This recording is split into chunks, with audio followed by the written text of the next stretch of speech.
नमस्कार विद्यार्थी मित्रांनो, आज आपण बघणार आहोत शिक्षण प्रक्रिया आणि समाज या विषयातील घटक पहिला, शिक्षण प्रक्रिया, ज्ञान आणि अभ्यासक्रम. या धड्याचे आपण इन शॉर्ट एक्सप्लेनेशन बघणार आहोत. तर या व्हिडिओ तुम्ही पूर्ण बघा, तुमचे 5 मार्क्स गॅरंटेड फिक्स होणार आहेत. सबस्क्राईब द चॅनल स्वाभिमान शिक्षा. ह्या धड्याचे स्टार्टिंग शिक्षण, अर्थ, व्याख्या व स्वरूप या हेडिंगनं होते. शिक्षण हा शब्द शिक्ष या संस्कृत शब्दापासून तयार झालेला आहे. याचा अर्थ अध्ययन करणे किंवा शिकणे असा होतो. शिक्षण तर झालं. नंतर आहे विद्या. विद्या हाही शब्द संस्कृतमध्ये वापरला जातो. तो विद धातूपासून निर्माण झालेला आहे. विद्य म्हणजे जाणणे, समजणे या अर्थाने तो समजला जातो. त्यानंतरचा पॉईंट आहे शिक्षणाला इंग्रजी प्रतिशब्द म्हणजेच एज्युकेशन आहे. एज्युकेशन हा शब्द ई प्लस डुको या 2 शब्दांनी मिळून तयार झालेला आहे. ई इक्वल्स टू आतून आणि डुको इक्वल्स टू विकास करणे म्हणजे सुप्त शक्तीचे प्रकटीकरण करणे होय. यानंतरची मेन हेडिंग आहे शिक्षणाचा अर्थ. त्याचे 2 प्रकार पडतात. शिक्षणाचा मर्यादित अर्थ तर दुसरा शिक्षणाचा व्यापक अर्थ. तर आपण आता पहिला बघणार आहोत शिक्षणाचा मर्यादित अर्थ. पुस्तकामध्ये एवढे मोठे पॉईंट्स दिलेले आहेत, फक्त मी IMP पॉईंट्स इथं लिहिले आहेत. पहिला पॉईंट आहे शिक्षणाचा अर्थ केवळ शाळेत जाणे, साक्षर होणे, पदव्यांचा व शिक्षणाचा सहसंबंध जोडणे हा शिक्षणाचा मर्यादित अर्थ होय. असे कोरडे ज्ञान किंवा पुस्तकी विद्या म्हणजेच शिक्षण असे मान्य म्हणजेची शिक्षणाचा अर्थ मर्यादित व संकुचित करणे आहे. त्यानंतरचा पॉईंट आहे शिक्षणाचा व्यापक अर्थ.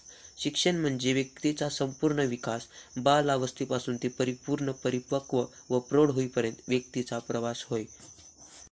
शिक्षणाला स्थळ, काळाच्या सीमा नसतात, तर बंधने पण नसतात. भाषेची अट राहत नाही, नियोजनाची अपेक्षा नसते, विशेष म्हणजे मूल्यमापनाची सक्तीसुद्धा नसते. जॉन ड्यूई यांचा अर्थ शिक्षणाला अनुभूतीची रचना व पुनर्रचना असे म्हटले आहे. हे मी असे शॉर्ट पॉईंट्स अजूनसुद्धा दिलेले आहेत, पण महत्त्वाचे एवढेच आहेत. त्यानंतरचा पॉईंट आहे शिक्षणाच्या व्याख्या. भारतीय शिक्षण तज्ज्ञाच्या दृष्टिकोनातून शिक्षणाची कशी कशी ओळख आहे ते थोडक्यात. व्हिडिओ आवडत असेल तर व्हिडिओला लाईक. पहिले शिक्षण तज्ज्ञ आहेत रवींद्रनाथ टागोर. यांच्यामध्ये शिक्षण, श्रेष्ठ शिक्षण तेच जे काही केवळ माहिती देत नाही, तर आपल्या जीवनाचा संपूर्ण विश्वाशी मेळ घालते. दुसरे आहेत स्वामी विवेकानंद. शिक्षण म्हणजे मनुष्यातील पूर्णत्वाचा आविष्कार होय, म्हणजे स्वतःला शोधणे म्हणजे शिक्षण होय, असे स्वामी विवेकानंद म्हणतात. तिसरे शिक्षण तज्ज्ञ आहेत डॉक्टर बाबासाहेब आंबेडकर. यांच्या मते शिक्षण ही सामाजिक क्षमता आणि स्वातंत्र्य याचे संरक्षण व संवर्धन करणारी शक्ती होय. डॉक्टर बाबासाहेब आंबेडकर यांनी असं पण म्हटलं आहे, शिक्षण हे वाघिणीचे दूध आहे, ज्यांनी त्याचे जतन करील तो गुरगुरल्याशिवाय राहणार नाही. चौथे आपले बापू महात्मा गांधी. शिक्षण म्हणजे मनुष्याचा आत्मा, मन आणि शरीर यातील सर्वोत्कृष्टाचा आविष्कार होय, महात्मा गांधी असे म्हणतात. पाचवे आहेत विद्यार्थ्यांचे लाडके डॉक्टर सर्वपल्ली राधाकृष्ण. शिक्षण म्हणजे आध्यात्मिक जीवनाचा आरंभ होय आणि आत्म्याची जडणघडण करणे होय. यानंतरचे शिक्षण तज्ज्ञ आहेत ते सगळे पाश्चात्य शिक्षण तज्ज्ञाच्या दृष्टिकोनातून शिक्षणाचा अर्थ काढलेले आहे. यानंतरचा पॉईंट आहे शिक्षणाचे स्वरूप. पहिला पॉईंट आहे शिक्षण ही एक आजीवन चालणारी प्रक्रिया आहे, म्हणजे शिक्षणाला कधीच ब्रेक नाही, तो सतत चालणारा आहे. शिक्षण ही एक विकासात्मक व गतिशील प्रक्रिया आहे. शिक्षणाची अशी पण एक खासियत आहे की विकास सुरुवातीला कमी तर नंतर वेगाने होतो. तिसरा पॉईंट आहे शिक्षण द्विध्रुवीय प्रक्रिया आहे. ती कशी तर खाली बघा, अध्यापकाकडे एक ॲरो तर विद्यार्थीकडे एक ॲरो दिलेला आहे आणि त्या ॲरोच्या डोक्यावर दिलेलं आहे शिक्षण. म्हणजेच अध्यापक आणि विद्यार्थी यांच्यातला बॉन्ड जो निर्माण होतो तो शिक्षणामुळे तयार होतो. विद्यार्थी शिक्षण घेतो तर अध्यापक शिक्षण देतो, असा हा याचं म्हणणे आहे. ही तर झाली द्विध्रुवीय प्रक्रिया. यानंतर आहे त्रिध्रुवीय प्रक्रिया. शिक्षण त्रिध्रुवीय प्रक्रिया हा त्रिकोण असा दर्शवित आहे की विद्यार्थीपासून चालू होऊन सामाजिक वातावरण अभ्यासक्रमाकडे वळतो. म्हणजेच विद्यार्थी आणि अध्यापक आणि अभ्यासक्रम या तिघातला बॉन्ड इथे दाखवलेला आहे. शिक्षण प्रक्रिया नियोजनपूर्वक, मानसशास्त्रीय आणि समाजशास्त्रीय प्रक्रिया असते. स्वरूप. यानंतर आहे शिक्षणाची उद्दिष्टे. विशिष्ट दिशेने परिवर्तन घडवून आणण्यासाठी विशिष्ट कार्य होण्याची आवश्यकता असते. तसेच शिक्षण विकासात्मक परिवर्तन घडवून आणणारे उत्तम साधन होय. तर याची 2 वैशिष्ट्ये, वैयक्तिक आणि सामाजिक. तर सुरुवातीला पाहू वैयक्तिक उद्दिष्टे. विद्यार्थ्यांना ज्ञान समृद्ध करणे, मानसिक शक्तीचा व प्रवृत्तीचा विकास करणे, विद्यार्थ्यांमध्ये उपयोजन कौशल्य व व्यावहारिक कार्यक्षमता आणणे, उपजीविका व व्यवसाय शिक्षण शिकवणे, विद्यार्थ्यांमध्ये सर्जनशीलता व प्रतिभा यांचा विकास करणे, फुरसतीच्या वेळीचा सदुपयोग करणे, शिक्षणाद्वारे विद्यार्थ्यांचा शारीरिक विकास करणे. हे तर झाले शिक्षणाचे वैयक्तिक उद्दिष्टे. तर आता बघू सामाजिक उद्दिष्टे. मी सगळं इन शॉर्टमध्ये दिलेलं आहे, म्हणजेच इन शॉर्ट एक्सप्लेनेशन केलेलं आहे. सामाजिक उद्दिष्टे अशी आहेत: विद्यार्थ्यांमध्ये सामाजिक जीवनाचा विकास करणे, विद्यार्थ्यांमध्ये नागरिकत्वाचा विकास करणे, सामाजिक प्रगतीसाठी निरक्षरता नाहीशी करणे म्हणजे अनपढ राहू नये, राष्ट्रीय तत्त्व व राष्ट्रीय एकात्मकता विकास करणे, विद्यार्थ्यांमध्ये लोकशाहीचे जीवन निष्ठेचे दृढीकरण करणे, संस्कृतीचे संरक्षण व संवर्धन करणे. यानंतरची मेन हेडिंग आहे शैक्षणिक विचारवंत. मी एका साईडला पाश्चात्य शैक्षणिक विचारवंत तर दुसऱ्या भारतीय शैक्षणिक विचारवंत यांचा उल्लेख केलेला आहे. जीन जॅकस रुसो हे पाश्चात्य शैक्षणिक विचारवंत आहेत. John Dewey, Maria Montessori, Paulo Freire. तर भारतीय शैक्षणिक विचारवंत महात्मा गांधी, रवींद्रनाथ टागोर, अनुताई वाघ, गिजूबाई बर्देका, महात्मा ज्योतिबा फुले व कर्मवीर भाऊराव पाटील. हे झाले यांची नावे. तर यांचा जीवन परिचय, शिक्षणाद्वारे यांची मते, हे सगळं आपण पुढे बघणार आहोत. व्हिडिओला लाईक करून घ्यावे. व्हिडिओ इन्फॉर्मेटिव्ह वाटत असेल तर लाईक करा. असे नवनवीन व्हिडिओ बघण्यासाठी सबस्क्राईब करा. यानंतर आहे जीन जॅकस रुसो यांचा परिचय. जीवन परिचय. जन्म 28 जून 1712 रोजी जिनिव्हा इथे झाला. वडिलांचे नाव आयझॅक होते. रुसोचे ग्रंथसंपदामध्ये कन्फेशन्स, सोशल कॉन्ट्रॅक्ट आणि इमाईल या ग्रंथाचा समावेश होतो. रुसोचे शिक्षणविषयक विचार. रुसोने आपल्या तात्विक विचारावर आधारित शिक्षण योजना स्पष्ट करण्यासाठी इमाईल हे पुस्तक लिहिले. इमाईलला मराठीमधून एमिल असे संबोधतात.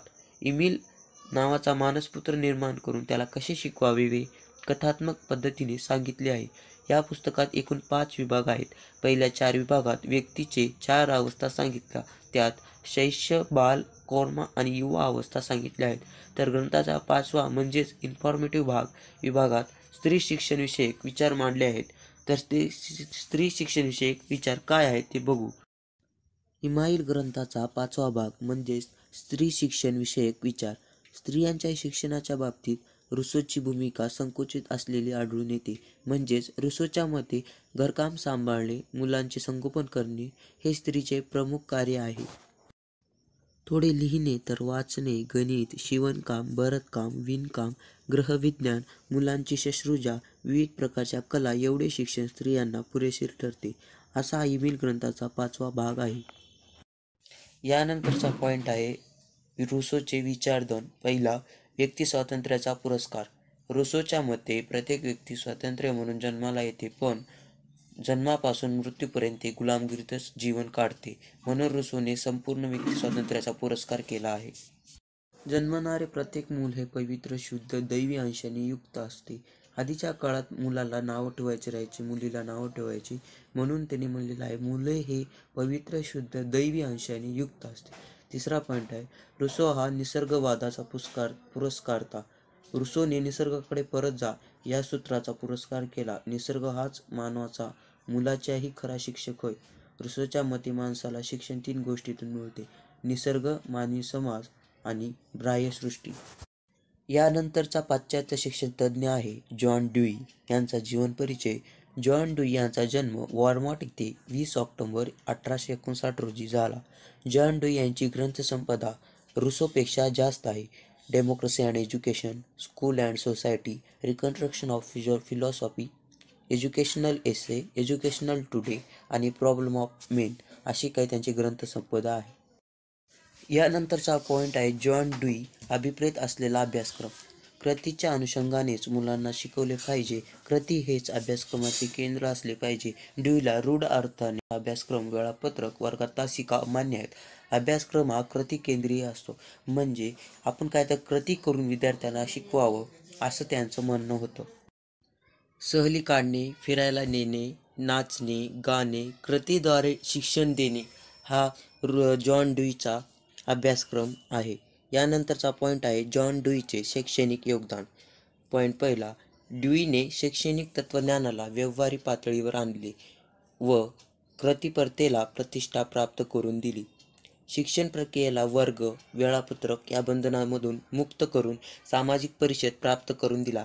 शाळेचा समाजाशी संबंध जोडला. विचारवंतांच्या शिक्षकांच्या शिक्षणाकडे पाहण्याचा दृष्टिकोन व्यापक बनविला.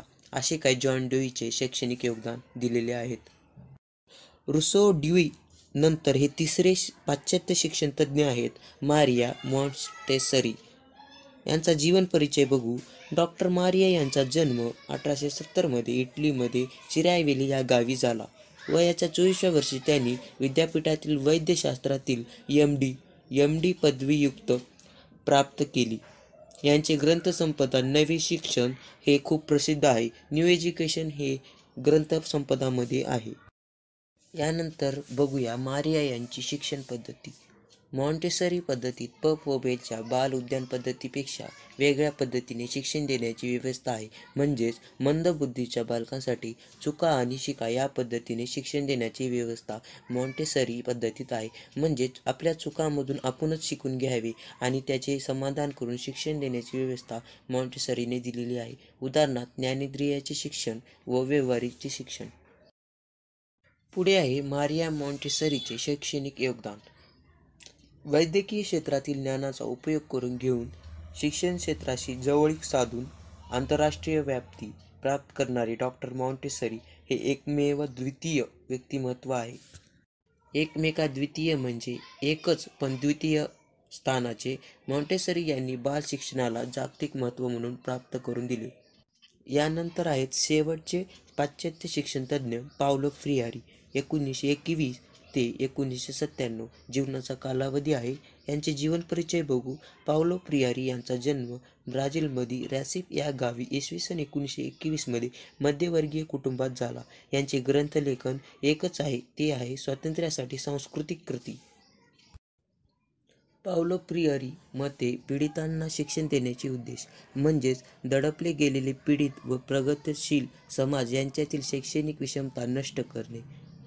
यामध्ये आहे शिक्षणाने पीडित असलेल्या जागृत करून कृतीला उपयुक्त करणे, पिढींतापिढी जाणीव जागृती निर्माण करणे, शिक्षणाद्वारे मानवीकरण घडवून आणणे.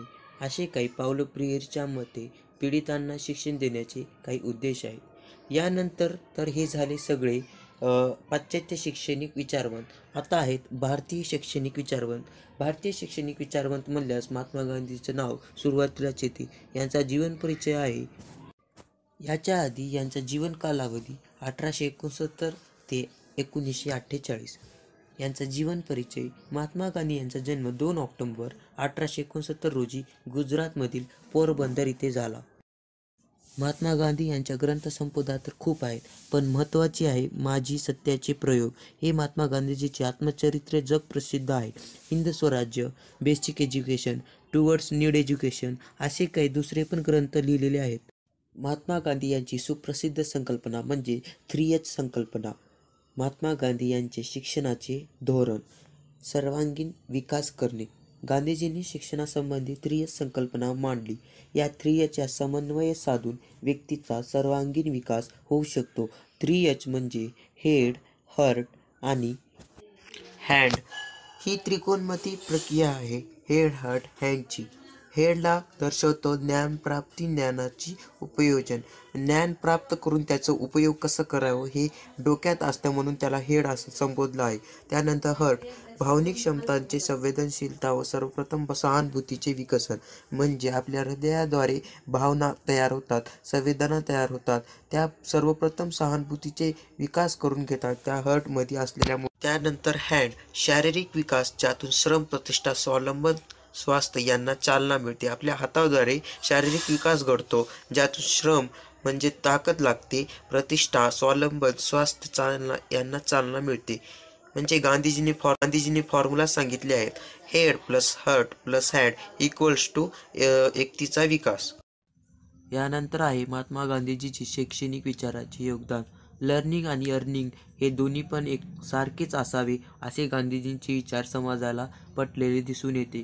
कम्युनिटी स्कूलची संकल्पना आज शासन राबवित असली तरी सुद्धा ही योजना आणि आयडिया महात्मा गांधीजीचीच होती. राधाकृष्ण आयोगात मूल औद्योगिक शिक्षण ही एक अनमोल देणगीच आहे लोकांना महात्मा गांधीजींनी दिलेली. यानंतर दुसरे भारतीय शिक्षण तज्ज्ञ आहेत ते म्हणजे रवींद्रनाथ टागोर. यांचा जीवन कालावधी 1861 ते 1941. यांचा जीवन परिचय बघू. रवींद्रनाथजी टागोर यांचा जन्म 6 मे 1861 रोजी बंगाल इथे झाला. त्यांचे ग्रंथसंपदा तर भरपूर आहेत, पण मेन आणि IMP हे 6 वाटले. शिक्षणातील विसंगती, आवरण, तपोवन, शिक्षण समस्या, त्रिशिक्षा आणि माय स्कूल. त्यानंतर आहे म्हणजे त्यांचे शिक्षणाची उद्दिष्टे. पहिला, शिक्षणाचा प्रत्येक जीवनानुभवाशी संबंध जोडणे. अध्यापन प्रक्रियेत मुलांना पूर्ण मानसिक स्वातंत्र्य घडवून आणणे. बालकांच्या सर्जनशीलतेचा विकास करून देणे.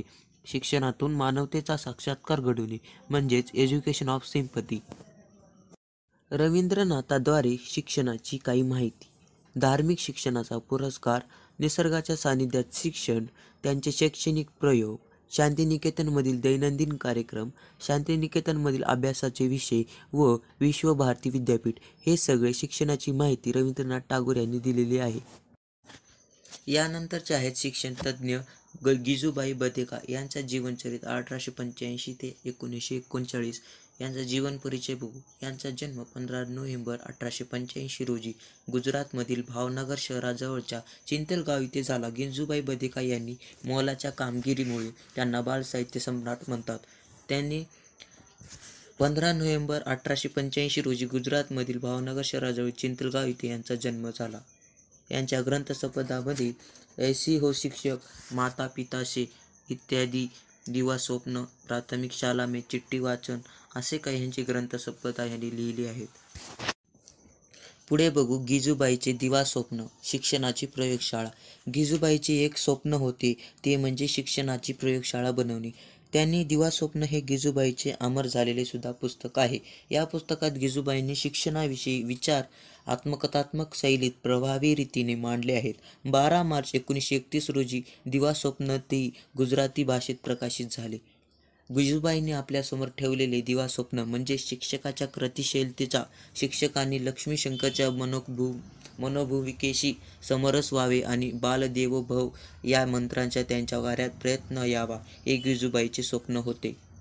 यानंतरचे भारतीय शिक्षण तज्ज्ञ आहेत अनुताई वाघ. यांचा जीवनकाळ 1910 ते 1992. यांचा जीवन परिचय बघू. अनुताई वाघ यांचा जन्म 17 मार्च 1910 रोजी पुणे इथे झाला. वडिलांच्या सतत होणाऱ्या बदल्यामुळे अनुताईंच्या शिक्षणात खूप आढा येत होत्या. वयाच्या 13व्या वर्षी लग्न झाले व 6 महिन्यातच वैधव्य प्राप्त झाले. यांचे ग्रंथसंपदा आहेत आत्मव्रत. आत्मव्रत हे ग्रंथ अनुताई वाघ यांचं खूप प्रसिद्ध झालेलं ग्रंथ आहे. त्यांच्या अजून सुद्धा ग्रंथ काय आहेत? बालशिक्षण हे बालकेंद्रीय असते, स्वयंशिक्षण ही बालशिक्षणाची एकमेव पद्धत आहे, असे काही त्यांचे ग्रंथसंपदामध्ये ग्रंथ येऊन जातात. अनुताई वाघ यांचे शैक्षणिक कार्य. अनुताई वाघ यांनी 1973 मध्ये ग्रामवाल शिक्षा केंद्राच्या संचालिका बनल्या. दुसरा, अनुताई वाघ यांनी वरील शैक्षणिक कार्याबरोबरच शिक्षण पत्रिका व सावित्री मासिकाच्या संपादिका म्हणून काम केले होते. अनुताईंनी 40 वर्षांहून अधिक काळात आदिवासीमध्ये समाजकार्य केले. यानंतरचे भारतीय शिक्षण तज्ज्ञ आहेत महात्मा फुले. यांचा जीवनकाळ 1827 ते 1890. यांचा जीवनविषयक तत्त्वज्ञान तर सांगायचा तेवढा कमी आहे. ज्योतिबांचा जन्म इसवी सन 1827 मध्ये झाला. त्यांचे शिक्षण मॅट्रिकपर्यंत झाले, पण त्यांची बुद्धी मर्मभेदक होती व सामाजिक दृढपणा हा विशेष गुण त्यांचा अंगी होता. सदाचार, विवेक, सहिष्णुता व न्यायप्रियता ही ज्योतिबांच्या जीवनाची चतुसूत्री होती. मानवतेची पूजा हा एकच ध्यास होता. यांचे एक ग्रंथ आहे प्रसिद्ध राईट ऑफ मॅन. यानंतर आहे महात्मा ज्योतिबा फुले व शैक्षणिक कार्य. सामाजिक कार्यामध्ये सत्यशोधक समाजाची स्थापना, तर शैक्षणिक कार्यामध्ये सगळ्यांना माहीतच आहे स्त्री शिक्षण. पहिल्यांदा बघू सत्यशोधक समाजाची स्थापना. समाजाला सत्य धर्माचे महत्त्व पटवून देण्यासाठी ज्योतिबा रायांनी सन 1873 मध्ये सत्यशोधक समाज या संस्थेची स्थापना केली. सत्यशोधक समाजाची प्रमुख 3 तत्वे त्यांनी सांगितली. ईश्वर एकच असून तो निर्गुण, सत्य व सर्वव्यापी आहे. दुसरा, ईश्वराची भक्ती करणे हा प्रत्येकाचा हक्क असून ईश्वराकडे जाण्यासाठी मध्यस्थाची जरुरी नाही. तिसरा पॉईंट, माणसाचे श्रेष्ठत्व जातीवर अवलंबून नसून त्याच्या अंगी असलेल्या गुणावर व त्वरित असलेल्या कर्मावर अवलंबून असते. असे काही महात्मा ज्योतिबा फुले यांचे सत्यशोधक समाजाचे 3 प्रमुख तत्वे आहेत. त्यानंतर शैक्षणिक कार्यामध्ये स्त्री शिक्षण.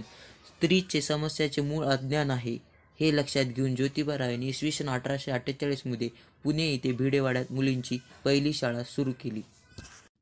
तसेच मुलींचा प्रतिसाद बघून त्यानंतर लगेच म्हणजेच इसवी सन 1851 मध्ये मुलींची दुसरी शाळा सुरू केली. पण ज्योतिबा आणि सावित्रीबाई यांनी समाजाच्या विरोधाची पर्वा न करता स्त्री शिक्षणाचे कार्य जोमाने सुरू ठेवले. त्यांच्या या कार्याबद्दल मुंबई बोर्डाने फुले यांची प्रशंसा केली. महात्मा फुले यांना भारतीय स्त्री शिक्षणाचे आद्य प्रवर्तक असे गौरविले जाते. यानंतरचा पॉईंट आहे महात्मा फुले यांच्या शैक्षणिक विचार आणि कार्याचे मूल्यमापन. यामध्ये असे आहे, शिक्षण आणि समाज या 2 शब्दात महात्मा फुले यांच्या जीवनकार्य साठवलेले आहे. आंतरशिक्षण आयोगापुढे 19 सप्टेंबर 1882 रोजी महात्मा फुले यांनी एक निवेदन सादर केले होते. विचारांचा प्रसार करण्यासाठी तृतीय रत्न हे नाटक लिहून त्यातून शिक्षण म्हणजे माणसाचा तिसरा डोळा होय असा संदेश दिला आहे.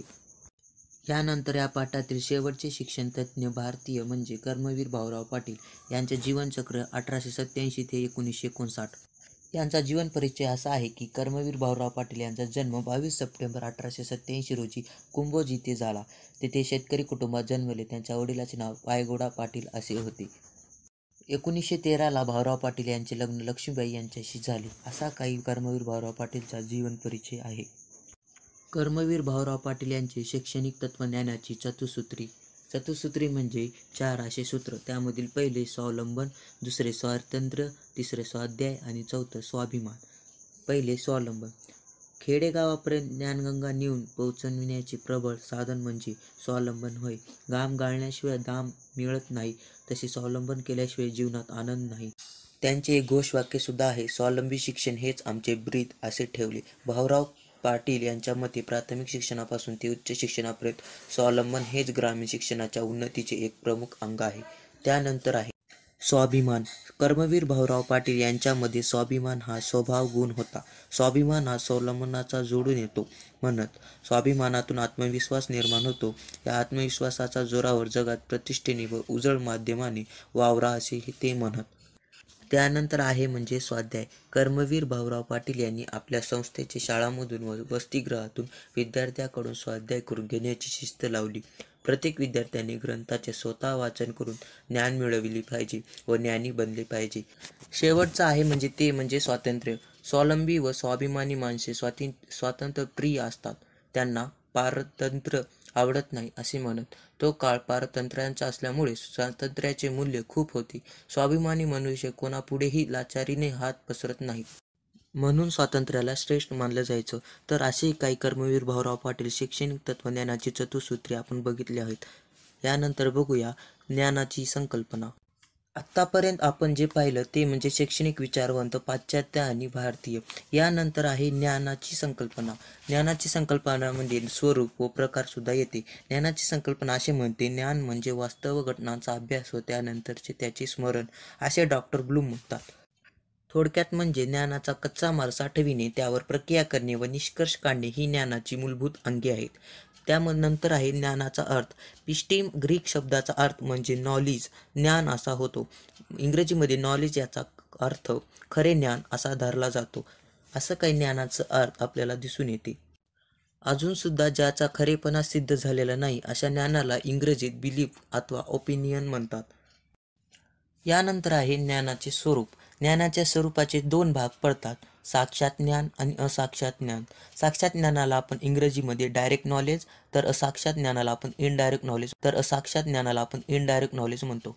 साक्षात ज्ञानामध्ये 3 सबप्रकार पडतात. त्यामध्ये इंद्रिय प्रत्यक्ष, मन प्रत्यक्ष आणि प्रज्ञा साक्षात. तर असाक्षात ज्ञानाचे सुद्धा 3 सबप्रकार आहेत. त्यामध्ये स्मरणात्मक, शाब्द आणि अनुमानात्मक असे काही त्याचे प्रकार पडतात. ज्ञानाच्या स्वरूपमध्ये ह्या सगळ्याचा अभ्यास होतो. पुढे आहे ज्ञानाचे प्रकार. ज्ञानाचे प्रकार एकूण 6. ते कसे? शब्दज्ञान, प्रत्यक्ष ज्ञान, तार्किक ज्ञान, चिंतनाधारित ज्ञान, उत्स्फूर्त ज्ञान, आध्यात्मिक ज्ञान. शब्दज्ञानमध्ये पुस्तकातून प्राप्त होणारे ते म्हणजे शब्दज्ञान, अनुभवातून प्राप्त होणारे ते म्हणजे प्रत्यक्ष ज्ञान, बुद्धीने प्राप्त होणारे ते म्हणजे तार्किक ज्ञान. चिंतनाधारित ज्ञान याला कशाचा प्रकार नाही आणि ते कुठून प्राप्त होत नाही. अंतःप्रेरणेतून प्राप्त होणारे म्हणजे उत्स्फूर्त ज्ञान आणि आत्मसाक्षात्कारातून प्राप्त होणारे म्हणजे आध्यात्मिक ज्ञान. हे सगळं काही आपल्याला ज्ञानाचे प्रकार यामध्ये दिसून येते. अभ्यासक्रमाचा अर्थ, स्वरूप व निर्मिती. यामध्ये अभ्यासक्रमाचा अर्थ म्हटलं की ते एक त्रिकोणच दिलेला आहे. त्रिकोणाचे नाव शिक्षण प्रणाली असून त्याचे 3 भाग वेगवेगळे दिलेले आहेत. पहिला ध्येय निश्चिती, दुसरा अभ्यासक्रम निर्मिती व तिसरा अनुरूप अध्यापन पद्धती. विद्यार्थ्यांना प्रभावी व यशस्वी जीवन जगण्याचे तयार करणारे, समाजाचे उपयुक्त सभासद बनवण्यास मदत करतील असे ज्ञानात्मक अनुभव, प्रतिपर वृत्ती व कौशल्य प्राप्त करून देणारे या प्रश्नांची उत्तरं अभ्यासक्रम देत असतो. वेगवेगळ्या भाषेतील अभ्यासक्रमाचा अर्थ. इंग्रजीत क्युरिक्युलम, लॅटिनमध्ये रेअर कोर्स किंवा रनवे आणि मराठीत ध्येयप्राप्तीसाठी शारीरिक पळणे. यानंतर आहेत अभ्यासक्रमाच्या व्याख्या. अभ्यासक्रम म्हणजे शैक्षणिक कार्यक्रम जो यशस्वीरित्या पूर्ण केल्याने विद्यार्थी नागरिक जीवनात पदार्पण करण्यास तयार होतो व त्याचे नागरिक या नात्याने जीवन यशस्वी होते. दुसरी, शिक्षणाची ध्येय साध्य करण्यासाठी शाळेने वापरलेले सर्व अनुभव म्हणजे अभ्यासक्रम होय. पुढे आहे अभ्यासक्रमाचे स्वरूप. अभ्यासक्रम हे उद्दिष्ट प्राप्तीचे साधन आहे. अभ्यासक्रमात विषयातील व्यापक स्वरूपाचे नियम, व्याख्या, सूत्र, उदाहरणे, दाखले इत्यादी आले तर त्याचा व्याप, विस्तार, त्यातील घटकातील संबंध विद्यार्थ्यांना चांगले समजतात. या धड्यामधील हा शेवटचा पाठ, अभ्यासक्रमाची निर्मिती. अभ्यासक्रम निर्मितीमध्ये MSERT व बालभारतीचा मोठा वाटा आहे. यामध्ये विषयानुसार समित्या गठीत केल्या जातात. यामध्ये शिक्षण क्षेत्रातील तज्ज्ञ मंडळी, प्रत्यक्ष अध्यापन करणारे, त्या स्तरावरील विषयक शिक्षणशास्त्र महाविद्यालयात तज्ज्ञ प्राध्यापकाची निवड वेगवेगळ्या संमतीवर केली जाते. म्हणून अभ्यासक्रम निर्मितीमध्ये शाळेतील शिक्षकाची भूमिका अत्यंत महत्त्वाची आहे. अशी काही अभ्यासक्रमाची निर्मिती आपल्याला कळून जाते. व्हिडिओ शेवटपर्यंत बघितला त्याबद्दल मनःपूर्वक आभार. व्हिडिओ आवडल्यास नक्की लाईक करून जावा.